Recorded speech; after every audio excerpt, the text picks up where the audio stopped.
Hello, how are you? How are you doing today? So today, firstly, hello, my name's Naomi Judge. I'm a naturopath and clinical nutritionist, and I help women connect the dots between their health, happiness, and hormones. Particularly, I'm an expert in cyclic mood swings, PMDD, PMS, and severe cyclic mood swings, and also PME.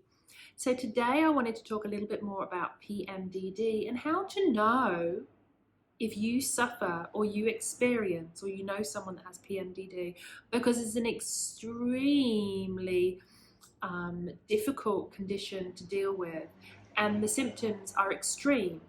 They happen in the luteal phase, 1 to 2 weeks out from your period. So after you ovulate, before your period, that's called the luteal phase. This is when progesterone and estrogen are steadily rising. And so what it looks like is there's a couple of different things going on. Some women simply have issues with progesterone, issues with ovulating. So supporting these women and giving them a little bit more progesterone can help their symptoms dramatically. These women are lucky. They also might be supported by calcium or magnesium or vitamin B6, and this helps them a lot. Other women, unfortunately, it's a little bit more complex. There's genetic issues going on. There's sensitivity to estrogen and progesterone, so sensitivity to those hormones. Some women also have such a severe drop in progesterone that it causes issues with the GABA receptors, and we know GABA is a calming neurotransmitter. Some women have issues with trauma. Their resistance to stress is not as high as others, so that can cause issues.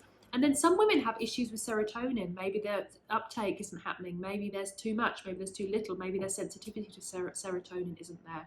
So that some women, there's a lot of things going on. Others, it can be quite simple. But really, the crux of it is PMDD, premenstrual dysphoric disorder. This happens in the 2 weeks leading up to your period. It can be for a couple of days, or it can be for the whole 2 weeks. Or if your luteal phase is longer, it can be during that period of time. The symptoms are severe. They are so severe that it impacts your everyday life. Maybe you don't go to work. Maybe you spend days in bed. Maybe you're just extremely depressed. Some women get intrusive thoughts. It looks like up to about 10% of the female population suffer from PMDD. Some go undiagnosed. And one of the really sad and eye-opening statistics we can see here are about 1 in 3 women with PMDD will attempt suicide during one of these issues they're having with PMDD, this kind of uprising of these symptoms, the intrusive thoughts, the self-harm, the thoughts of suicide.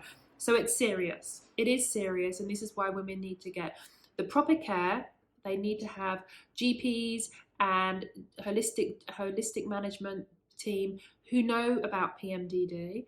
They need to see therapists and psychologists because they need that mental support. They also need the support from nutritionists and naturopaths as well. We know they need to reduce inflammation, support their diet, reduce alcohol, stop smoking. All of that kind of thing will help. It's not going to cure it, but it's going to help.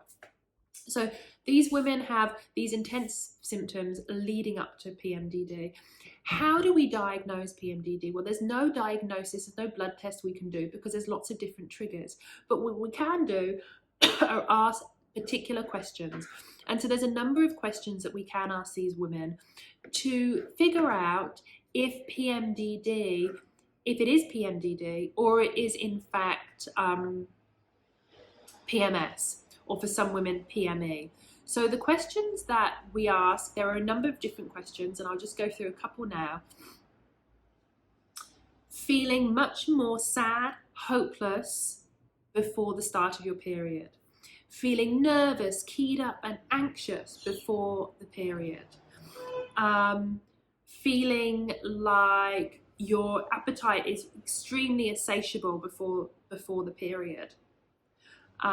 Feeling like you can't do your normal day-to-day activities, so you don't feel like going out, you don't feel like working before the start of your period. When the period comes, do you feel much more relaxed? Do you feel better? Have your symptoms just fallen away? So those are the questions that we ask.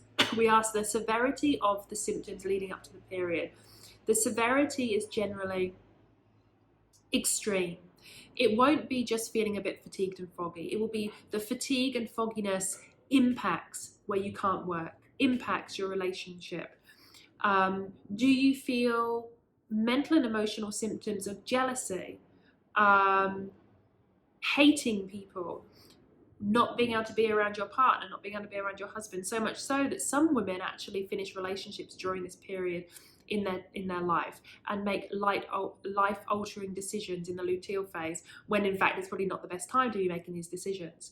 So these are the questions we ask. How extreme are the symptoms?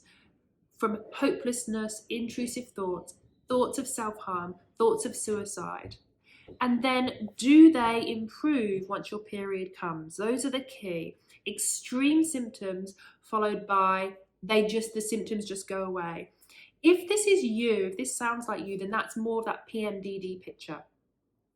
If you just have minor symptoms, such as a bit of water retention, maybe your jeans are a little bit tight, maybe you've got a touch of back pain, maybe you've got a little bit of a headache, that can be normal. Fatigue is normal. An increase in appetite is normal, because this is evolution at its best. In the luteal phase, this is when we're prepping for pregnancy. So that is normal. Normal to have those symptoms. Now, if you have extreme symptoms, but it doesn't properly go away during your period, this is an indication it might be PME, which is premenstrual exacerbation. This is an exacerbation of an existing condition. So you may have bipolar, or you may get migraines, you may suffer from depression, and you may be medicated. But during the luteal phase, what you might find is there's this flare up, okay? So you find that the condition you've got isn't controlled. That's PME. But in the simplistic note of it all, in terms of PMDD, you will have these extreme symptoms that go away when your period comes. If that sounds like you, then please reach out. Please reach out to your GP and a practitioner. And I would also encourage you to join a group, and I do have the free Calm Cycle Circle. This is for women who experience severe monthly mood swings, and we get together once a month on Zoom, and I guide you through certain topics to support you. So it might be diet, it might be cycle science, it might be your neurotransmitters, it might be genetics, and we go through these each month as a group, so you have that support as well. But please reach out, please comment below if this does sound like you, or maybe you experience something different, and I would love to hear. Take care, bye-bye.